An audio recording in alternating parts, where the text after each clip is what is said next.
Alrighty, this is going to be a let's play of This Is the Police.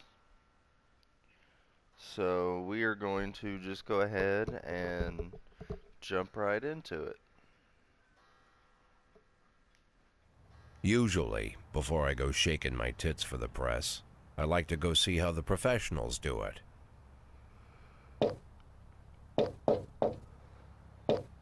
Some might say the chief of police has no business in an institution like this, but in fact it's the quietest and safest place in town.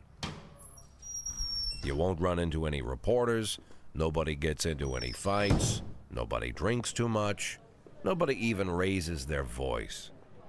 The place is owned by an elderly gentleman who knows how to keep things under control. That's why I never invite my friends here. I wanted to make an exception for my 60th birthday, but most of my colleagues are young enough to be my sons, and they'd rather just hire prostitutes. Why stare at some boobs when you can take the whole package for yourself? But there's none of that in our club. Even looking too long is considered indecent. You can get an occasional glimpse, like by accident. The rest of the time you just pretend that you're immersed in conversation, or just come by for a drink. Doesn't mean these gentlemen wouldn't want their bald heads smothered in tits. It's just that nobody says it out loud. My younger colleagues might call it hypocrisy, but I call it the good old-fashioned manners. Good manners and leave the rest unsaid. She agrees to unbutton her blouse, and we agree not to pay too much attention. The girls are on a quiet prowl, too. They're looking for a way out of their cramped rooms. Maybe make friends with some wealthy patron with a pacemaker and dentures. Everybody wants something. But we have to control ourselves, or we'll all turn into libertines and prostitutes. Hell, if there weren't any rules, I'd be belching and farting, jumping up on the table, arms held high, yelling, "Shake it, baby!"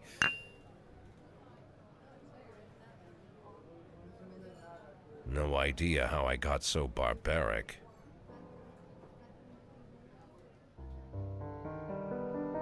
This is the police. Alrighty.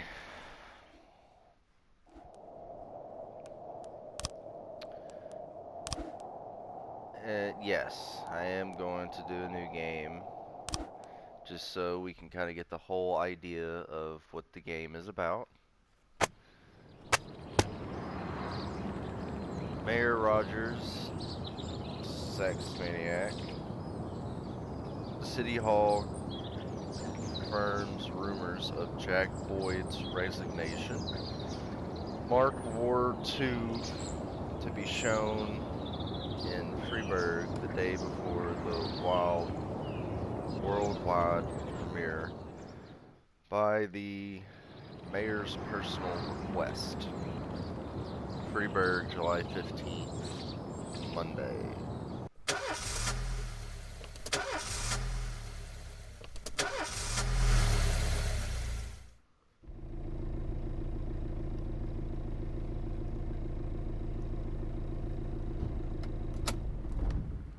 When I was a kid, my father sometimes told me at bedtime that if I closed my eyes and didn't open them for a long time, all the demons would blow away.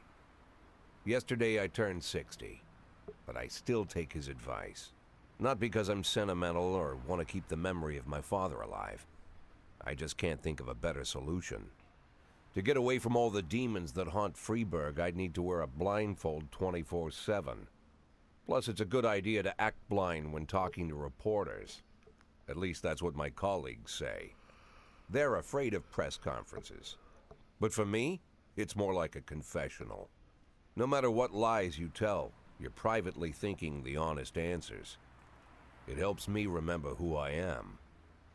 The fact that I'll be reading all about it in the papers tomorrow is a small price to pay. Call it penance for the preacher.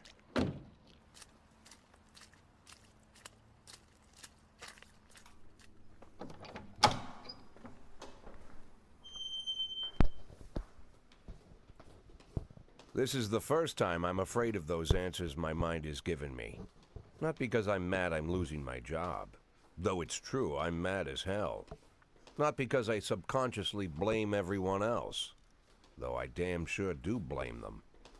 And don't even ask me what my next move is. I can't imagine. But even that doesn't scare me. The worst thing is, I know I'm gonna have to do something. And I'll be damned if I know how far I'll go. I may have a lot of vices, but predictability isn't one of them.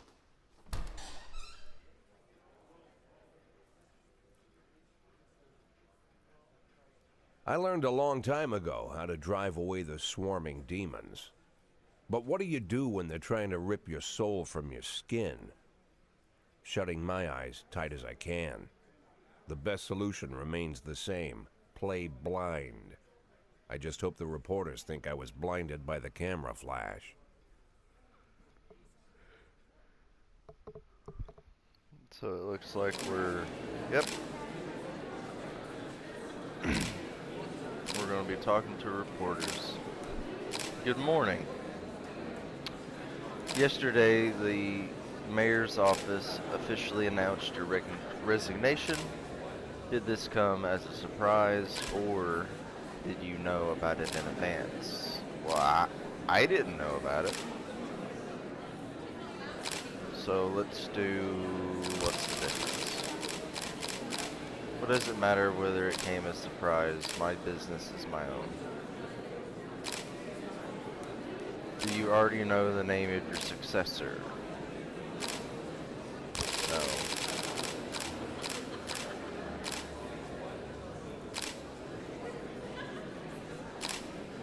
After the recent corruption scandal, your deputy, Francis Kendrick, said he was looking forward to resigning. If the mayor offered him your position, would that change his mind?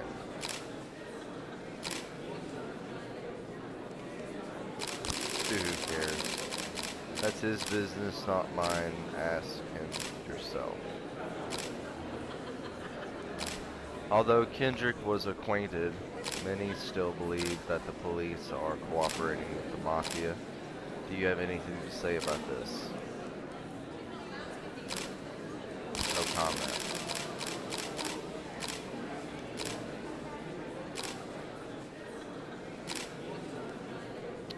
Do you think your personal relationship with the mayor could be the reason behind your retirement? How should I know? Better ask him.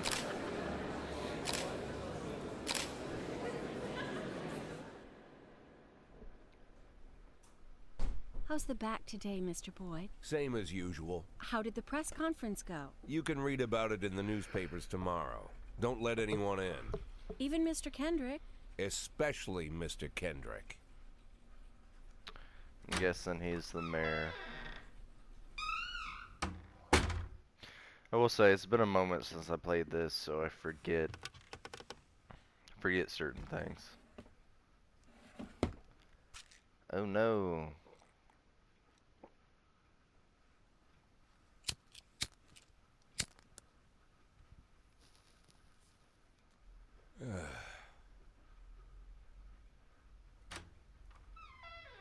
As soon as I heard the door creak, I knew what face I'd see. When I tell Emma not to let anyone in, there's only one man it could be. Rude, arrogant, no warning. That's Mayor Rogers in a nutshell. Yep. White summer shoes, white socks, white shorts, white polo shirt, and the white smile of a hungry shark. Mayor Rogers enters every room like he owns the place. Even the floorboards under his feet sound like they're creaking an apology. He never shied away from the odd corruption scheme. It's like the devil walks behind him. In the movies, the villains controlling the city play golf with the judges. Rogers plays tennis with them instead. That's about the only difference. Jack, I was hoping to catch you after the press conference. You ran away so quick. There's no smoking at City Hall. No reason for me to hang around. Well, this morning I signed a ban on smoking in all public buildings. Soon you won't be able to smoke here either. Soon enough I won't be here at all. That's what I wanted to talk to you about. The people of this city like you, Jack. The police chief of all people. Don't betray that, Jack. Don't get wrapped up in any schemes. Sit nice and quiet for the next 180 days, and you'll be remembered as a hero. That's the only thing that you still have left. Be the hero. Then how am I supposed to scrape together a retirement fund? You had a million chances to secure a luxury pension, one that even I would have envied, although I've never set aside any money for myself. I'm not planning to retire anytime soon.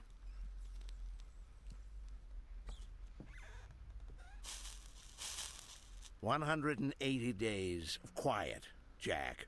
That's all I need. I don't have any problems with you, and you won't have any problems with me.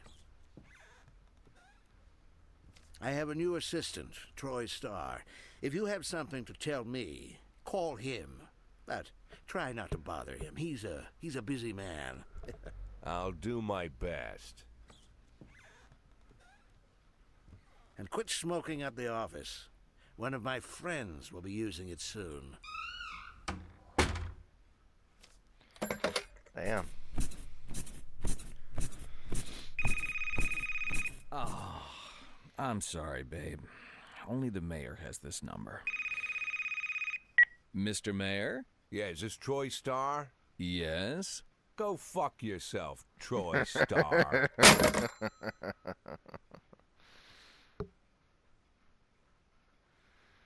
Dang.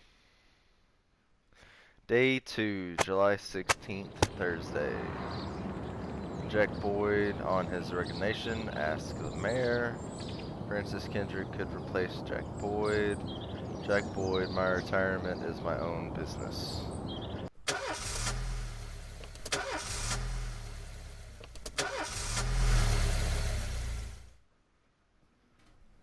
Cops don't use the police station cafeteria anymore. Man, There's some kind of stigma against sitting shoulder to shoulder. forgot with there's a your lot of partners. cutscenes.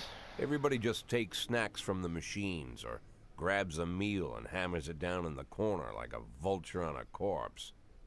The main thing? Don't look into anyone's eyes.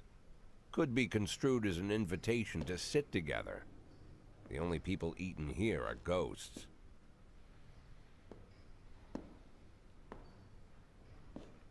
My deputy, Francis Kendrick. He recently became one of those ghosts. The subject of one of the most devastating corruption scandals in the history of Freeburg. No evidence to support the accusations, but everyone knows Kendrick's days are numbered. I need that file I asked for. Needs to be ready tonight. Francis didn't say anything, but I understood. Ghosts aren't supposed to talk. Besides, I got a feeling he was already finished.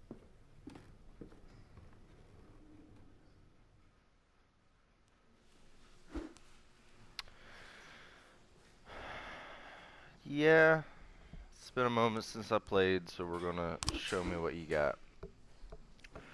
Freeburg PD organizes upcoming work assignments into shifts for today and tomorrow. Every shift, officers respond to crimes in progress, and detectives continue their investigations. You can freely move employees between shifts. All officers and detectives possess several important characteristics. Professionalism shows the overall efficiency level of your policemen. A figure around 150 is considered average. Any policeman who falls short of this mark is not entirely reliable, while those whose professionalism is considerably higher than average are a safe bet. Even in a pinch, an individual's level of professionalism may rise or fall over the course of their career. Energy shows how tired your policemen are. The less energy your people have, the less reliable their work. And a policeman who is exhausted might fall asleep at the wheel or make a critical error on the job. Your employees lose 1 point of energy after each workday and restore 1 point after each day of rest. Your employees don't tell you everything. Some additional characteristics are hidden from view. For instance, some cops are lazy and will come up with any reason they can to think to take the day off, while others like to drink too much. You can only guess about these things, but you should be able to draw your own conclusion based on the behavior of your employees. So we got 3 decent cops, 4 eh, 1 decent detective, 2 eh.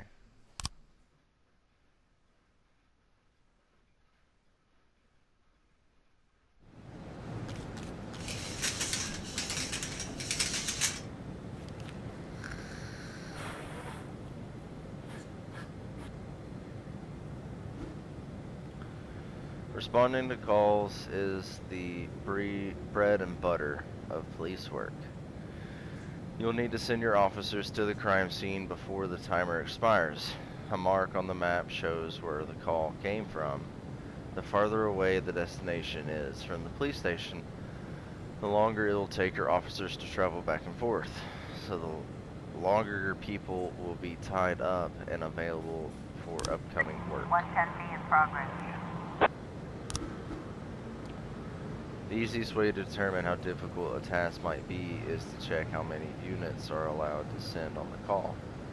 The more units you can send, the more serious the alleged threat.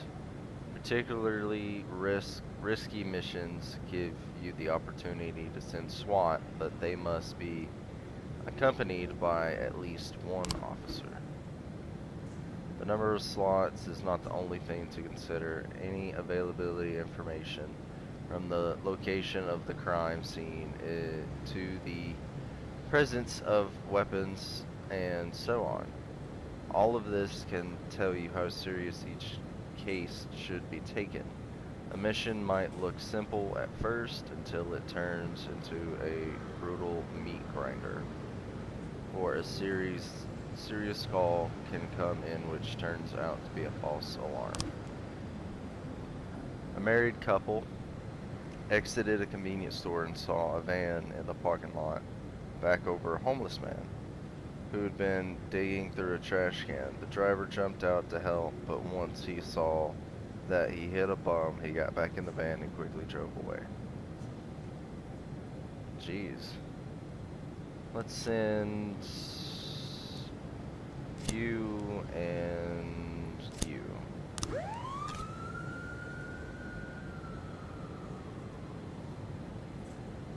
311A in progress.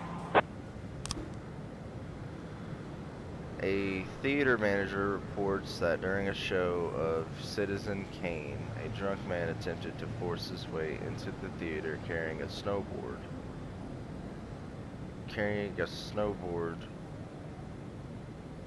Decorated with the word Rosebud. When he was denied entry, he violently attacked the cashier and is currently fighting with the theater security guard.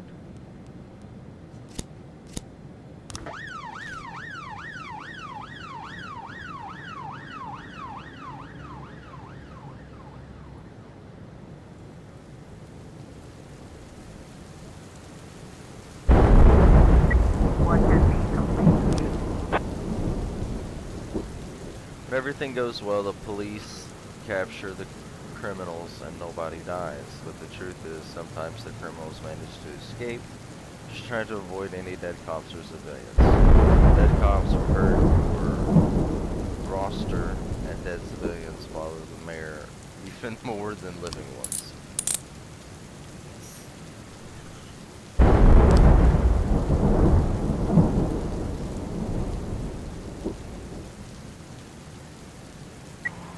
A complete.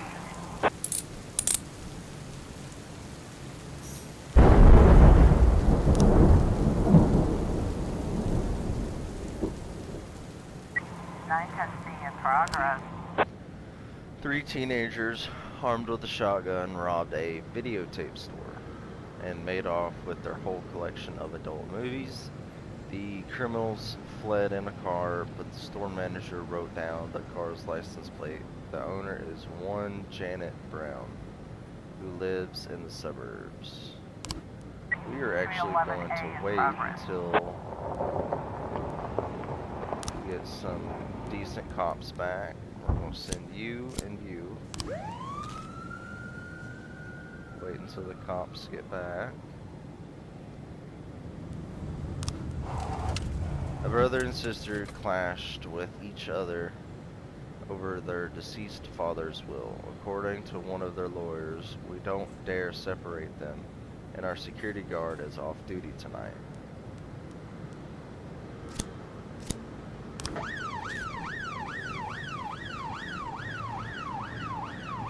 A in progress.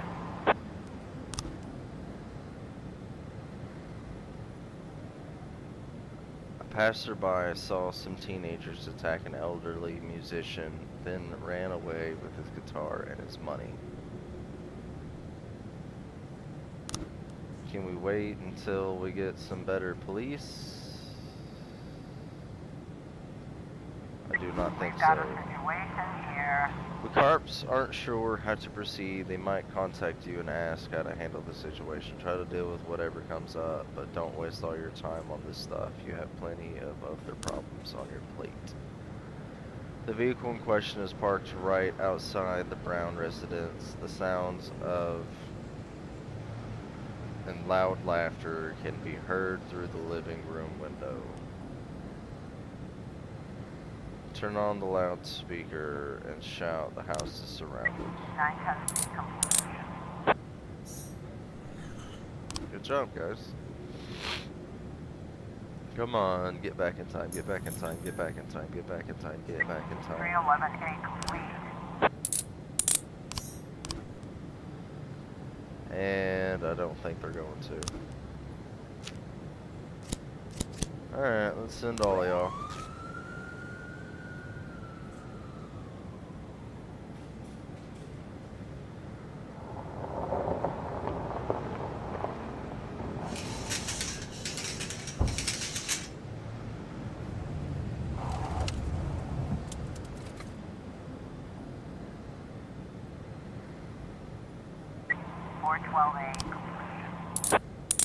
Hey! Heck yeah. End the day. If you think you'll need a couple of extra hands tomorrow, you can order any comp to come in to work overtime. But if they're working flat out, they'll be much more exhausted. Somebody's bound to make a mistake.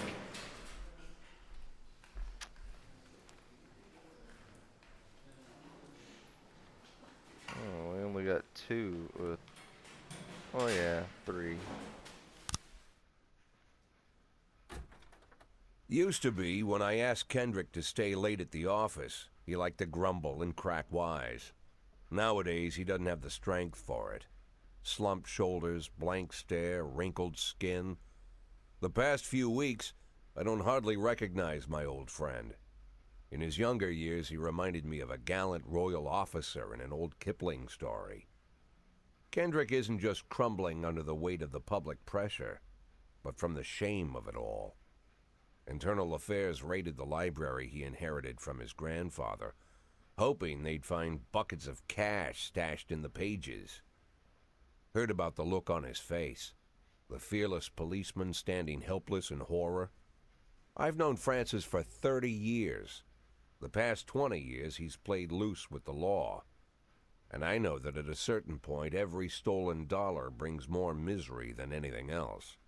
Probably sounds crazy, but I sympathize with the guy. What can I do? Your friends are your friends, and these are the waters we swim in. Called all of the people on that list today. Now they know you're in business, so you could get a call from any of them. You don't need to worry about any of them. I've cleared them all. And what kind of business are we talking here? It's nothing too serious, just like you asked. Should be just a few small favors. Payments will vary depending on the situation and who you're dealing with. How much are you looking to earn? $500,000. $500,000? Why not a whole million? Because everybody wants to take $1 million. Figured I'd try something different. $500,000 in 180 days? Well, you could earn it all above board if you netted all the big fish and hit all your bonuses. Never knew you for a fisherman. Well, you never got into my business, and I'm not trying to get into yours. But be careful about bringing in any other cops. Sooner or later, they'll put the finger on you. And one more thing, Jack. I remember what you said, but I should probably add one more name to that list. Christopher Sand. Sand. Christopher G. Sand. Everyone knows the name, but few could tell you who he is. The old man stays away from the spotlight. Always wears old-fashioned jeans and knitted sweaters. Gives to charity. Rarely attends social events. An avid hunter, I hear. Even dabbles in poetry. You'd never guess he's the head of the oldest and most powerful gang in the city. Goes back as far as his great-grandfather. And Sand is strict about following the old rules. He rarely involves himself in commonplace murders and robberies. Hardly needs to intimidate anyone to get his point across. The people who work for him each have their sphere. They provide protection where needed, even work with the authorities when they want to make a deal. Meanwhile, Sand pulls the strings without getting his hands dirty. People sometimes mistake his quiet approach. A couple years ago, an arms dealer decided to expand its business without asking permission, and his whole family paid the price. In 4 weeks, Sand killed 31 people. Old men, women, even a few teenagers. And Sand's people made sure every paper reported it.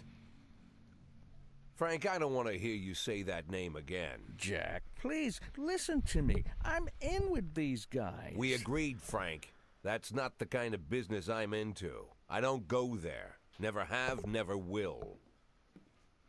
It seems like actually we may end up going. Day 3, July 17th, Wednesday.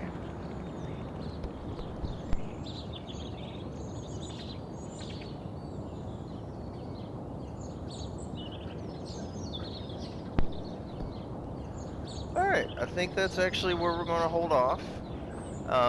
If you enjoyed it, give it a thumbs up, subscribe if you would like, and I will see y'all guys in episode 2 in the next video.